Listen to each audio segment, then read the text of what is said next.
Friends, છેલ્લા 15 મિનિટથી Gujarat gas circle પાસે ટ્રાફિક જામ છે.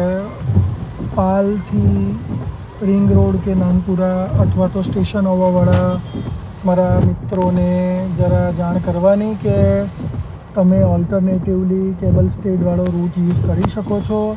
ગુજરાત ગેસ સર્કલથી આવશો, ટ્રાફિક જામ છે, ઘણો સમય લાગશે.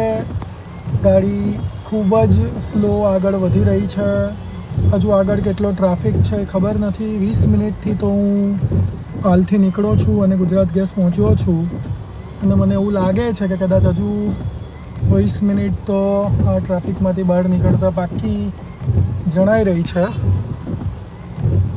આ જાણ કરવાનું કારણ એટલું કે હું અટવાયો છું તો તમે નહીં અટવાઓ. બીજું તો કોઈ આનું રીઝન નથી.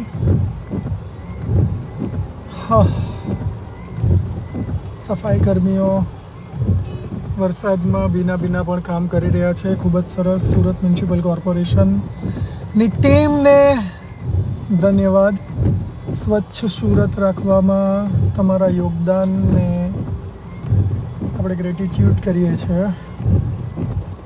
ચાલો ભાઈ, જરાક ઝડપથી કામ છે ઓફિસમાં. ક્યારે પહોંચીશું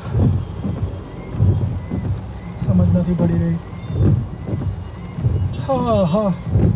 થોડો વરસાદ ધીરો થયો હોય એવું લાગે છે, પણ પાણી ભરાયા હોવાને કારણે ટ્રાફિક જામ છે. એટલે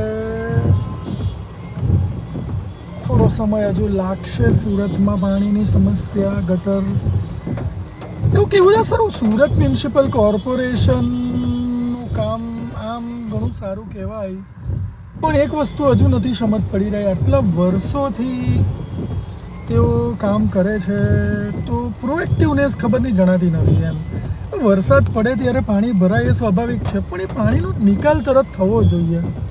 કેટલો વરસાદ પડવો એ કોઈના હાથમાં હોતું નથી, પણ એટલીસ્ટ મારું એવું માનવું છે કે તમારું પાણીનો નિકાલ તરત થઈ જવો જોઈએ. પાણી જો ભરાઈ રહી તો એનો મતલબ એવો થયો કે ક્યાંક કંઈક તકલીફ છે. ઊભા રહેજો ઇકોવાળા ભાઈ, થેન્ક યુ. એક વિચારવાજનક, ચિંતાજનક વિષય છે. રોડનું લેવલિંગ કદાચ નહીં હોવાનું બી એક કારણ, પાણી ભરાવાનું કારણ હોઈ શકે છે. બાકી ડ્રેનેજ તો હમણાં જ મારા ખ્યાલથી ઘણા બધા એરિયાઓમાં કેપેસિટી વધારી છે, એટલે એ તો કદાચ કારણ નહીં હોય. તેમ છતાં હવે ખબર નહીં, પણ આ સમસ્યા